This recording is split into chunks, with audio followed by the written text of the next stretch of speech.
কইছিলে তুমি? আজকে অনলাইনে খুঁজে পাইনি।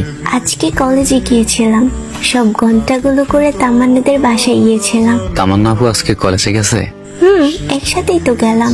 কিন্তু তামান্না আপু তো আজকে নাকি কলেজে যায়নি। তুমি কিভাবে জানো?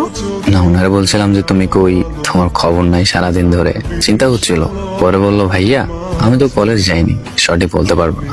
আসলে ও প্রাইভেট শেষ করে চলে আসছে, তবে কলেজে একসাথে গেছি। শিওর তো তুমি, তাই না? এমন ভাবে কেন বলতেছো? আমি কি বানাই বলতেছি? তামান্না হয়তো মজা করে তোমার সঙ্গে। ওরে আর একটা এসএমএস দিবা, তোমার সাথে আমি আর কথা বলবো না, আমার জেলাস ফিল হয়। জেলাস নাকি ভিন্ন কারণ সেটা আমি ভালো করেই জানি। আমার বন্ধুর সাথে তোমাকে অনেক মানাইছে, মাশাআল্লাহ। তুমি এই পিক কই পাইছো?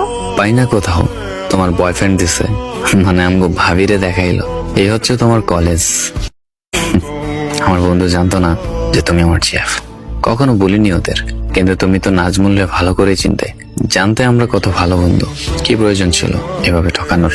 দেখো, একটু বোঝার চেষ্টা করো। তোমার বন্ধু সব সময় আমাকে মেসেজ দিত, সারাক্ষণ মেসেজ দিত। তখন ইমপ্রেস হয়ে গেছি আমি নিজেও জানি না। আমি আজকেই ওর সাথে যোগাযোগ বন্ধ করে দিব। তুমি ভুল বুঝো না, আমাদের রিলেশনটা নষ্ট হতে দিব না, প্লিজ। না রে বোন, তোর মতো বেইমান আর দ্বিতীয়বার আমার লাইফে আনবো না। আজকে নাজমুলের সব খুলে বলবো। আর ওর এতটুকু জ্ঞান আছে যে ও ফ্রেন্ডশিপও বোঝে, রিলেশনশিপও বোঝে। আর তুমি বললে কি ও তোমাকে সারাক্ষণ মেসেজ দিত? আরে রোজিনা, আমি ভাত খাই। সজিনা ওই কোনো মাইয়ারে নিজ থেকে এসএমএস দেয়নি। 13 বছর আমি ওর সাথে আছি, তুমি আমার থেকে ওকে ভালো চিনবে না। সুমিথা না বইলা বললেই পারস নাজমুলরে তুই পছন্দ করতি, আর ওরা তোর ভালো লাগতো।